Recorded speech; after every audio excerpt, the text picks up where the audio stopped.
오늘 이 사람에서는 최종 학력이 초등학교 졸업에 불과하지만 20여 년간의 끊임없는 탐구와 노력 끝에 올해 발명왕으로 선정된 한 발명가를 소개합니다. 경기도 시흥시에서 나오는 하루 50여 톤의 음식물 쓰레기로 농사용 퇴비를 만드는 곳입니다. 음식물 쓰레기로 만든 퇴비는 그동안 염분 농도가 높아 문제가 됐지만 이 퇴비의 염도는 기준치 1%보다 훨씬 낮은 0.07%에 불과합니다. 이 시설을 개발한 사람은 환경벤처기업가 박세준 사장입니다. 쓰레기도 이용하기 나름이란 생각에서 출발했습니다. 처치하기 곤란한 폐기물인데요. 어떻게 생각하면 이것이 좋은 원자재가 될 것 같아가지고 개발하게 됐습니다. 박 사장은 끊임없는 노력으로 지난 22년 동안 38건의 각종 특허를 따냈습니다. 이렇게 생활 속에서 문제를 자꾸 찾아내고 또 그 문제를 어떻게 해결할까 고민하고 이렇게 하는 가운데 이제 고난도의 기술까지 발명을 했습니다. 오늘 대한민국 특허 대전에서 대통령상을 받은 박 사장은 이제 세계 최고의 폐수 처리 기술 개발에 도전하고 있습니다. KBS 뉴스 이기문입니다. 이 음식물 쓰레기 처리 시설, 이건 악취 때문에 아주 주민들이 기피하는 혐오 시설 중에 하나지요. 그런데 한 중소기업이 미생물을 이용해 악취를 없애는 기술을 개발해서 눈길을 끌고 있습니다. 경기도 시흥시가 운영하는 이 음식물 쓰레기 처리 시설은 2년 전만 하더라도 쓰레기 썩는 냄새로 몸살을 앓았습니다. 하지만 한 중소기업이 개발한 미생물을 첨가한 뒤 악취에서 해방됐습니다. 시흥시가 경기도 보건환경연구원에 악취 측정을 의뢰한 결과 악취 방지법으로 규제하는 악취 12종류가 모두 발생되지 않았습니다. 이 미생물이 세계 최초로 신균주로 발명된 미생물인데요. 악취 또 파리를 없애는데 아주 획기적인 그런 효과가 있는데요. 박 사장은 지난해 미생물 17종을 발견해 국내 특허를 받았고 현재 국제 특허도 출원한 상태입니다. 또 이 미생물을 가축 사료에 섞으면 항생제를 사용하지 않고도 가축의 질병 예방과 성장을 돕는다고 회사 측은 설명했습니다. 실제 농촌진흥청에서 항생제 대체 효과에 대한 시험을 해본 결과 미생물이 첨가된 사료를 먹은 가축이 더 잘 성장하는 것으로 나타났습니다. 축산농가의 가장 큰 골칫거리 가운데 하나인 축산 분뇨를 재활용하는 기술이 속속 개발되고 있습니다. 3,000마리의 돼지를 키우는 한 농장입니다. 사료에 특별한 가루를 첨가해 돼지들에게 먹입니다. 이 가루는 흙 속에 있던 미생물을 배양해 만든 것입니다.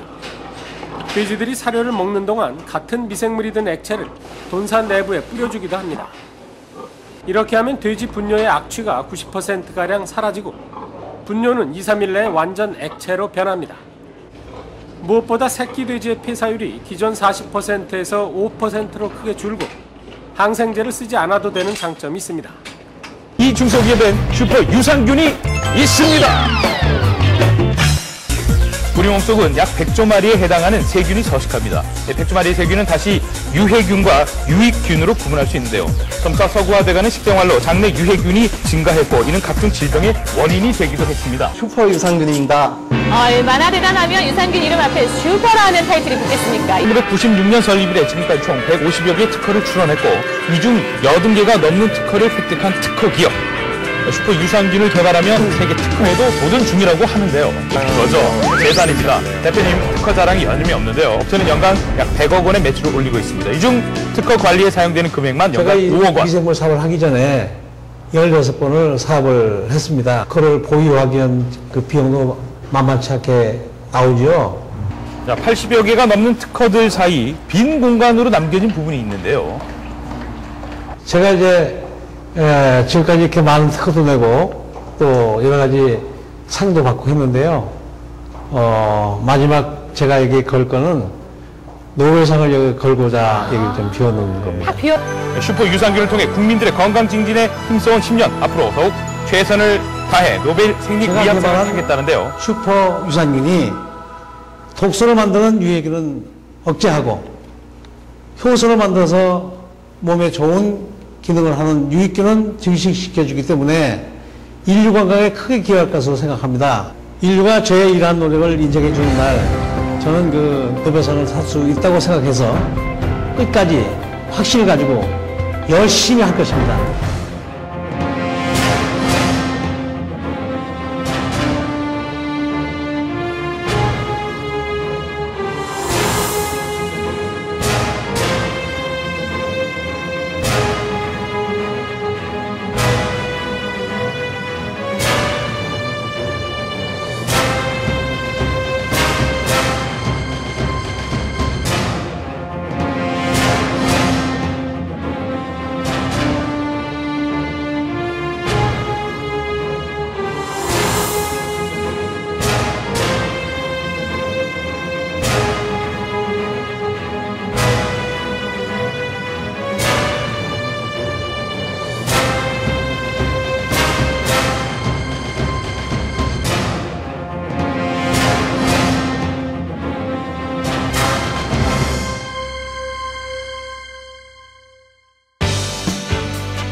나무에 있어서 뿌리는 생명의 원천이라고 할 수 있습니다. 이 뿌리는 모든 영양분과 수분을 흡수해서 나무 전체로 보내주는 역할을 하죠. 이 뿌리가 튼튼하지 못하면 잎이나 줄기가 제대로 자랄 수 없고 나무 전체가 이렇게 병들기도 합니다. 우리 몸에서 나무의 뿌리와도 같은 역할을 하는 것이 바로 장입니다. 이 장은 음식물의 영양분과 수분을 흡수해서 온몸으로 공급을 해주죠. 또한 바이러스나 세균으로부터 우리의 몸을 지키면서 인체 면역을 유지하기도 합니다.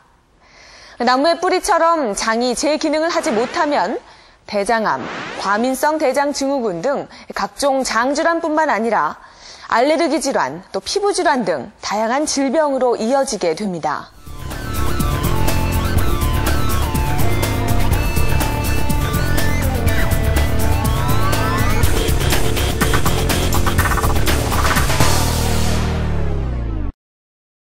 왜 토종 이 SAP 슈퍼 유산균을 제가 발표를 하자고 했던 마음엔 그 효소의 원조는 물론 당연히 독일이죠. 독일에서 발명을 했고 또 효소라고 하는 엔자임이라고 하는 오리지널은 엔주메입니다.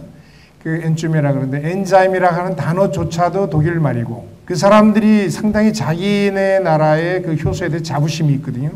일본은 세계 최고의 효소 제조국이고 효소의 나라라. 그러니까 조선에 대한 일본에 있는 그 독일에 있는 닥터들이 그래요. 제가 동경대학이나 그 대학 교수들, 우리 동기들을 보면 어떻게 한국이 감히 우리의 그 효소랑 비교할 수 있느냐. 제가 처음에는 아무 할 말이 없었어요. 한국에 나온 효소들을 제가 임상을 해봤더니 정말 일본 효소보다 이렇게 떨어지더라고요. 이때까지.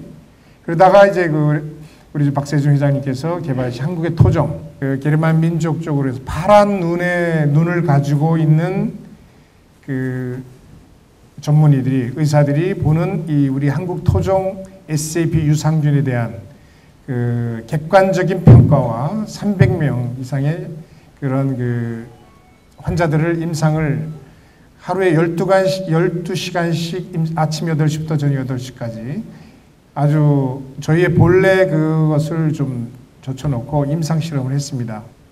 근데 제가 효소에서 이런 엄청난 그 파워가 세계 최고라고 하는 독일, 두 번째라고 하는 일본 효소를 제치고 효과가 상당히 높은 거에 대해서 제가 상당히 아주 한쪽으로는 뿌듯하고 한쪽으로는 상당히 반응하는 긴장감이 돌고 아주 더 연구를 해야 될 필요가 있겠다 하는 그런 마음에서 연구를 했고 또 연구한 임상 사례를 지금 발표할 예정입니다. 그래서 제 이야기를 여러분들한테 이야기하게 되면 우리가 한국인이 한국의 거를 이야기하게 되면 우물안의 개구리식으로 될 것 같아요. 집안 장사가 될 것 같아서 아니다. 파란 눈으로 보는 우리 토종 유산균의 그 임상 견해가 어떤지 객관적인 시각을 좀 더 투명성 있게 객관성 있게 우리가 표출할 필요가 있지 않나 해서 오늘 이 자리에 섰습니다. 만나서 반갑습니다. Mein Thema ist heute die Wichtigkeit von Enzymen in der medizinischen Heilbehandlung.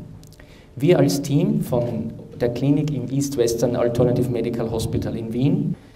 In unserem Körper sind, wie Sie sicher alle wissen, viele Enzyme ständig am Arbeiten und wirksam. Wenn man beginnt älter zu werden, produziert man immer weniger von diesen Enzymen. Der Alterungsprozess schreitet immer rascher voran. Letztendlich führt das dann zum Tod. Es ist festgestellt worden, dass der Mensch 120 Jahre alt werden kann, wenn er bis dorthin ausreichend mit guten Nährstoffen versorgt ist. Nun möchte ich darauf eingehen, wo Enzyme als Therapie eingesetzt werden. Wir sehen hier in diesem Bild verschiedene Bereiche.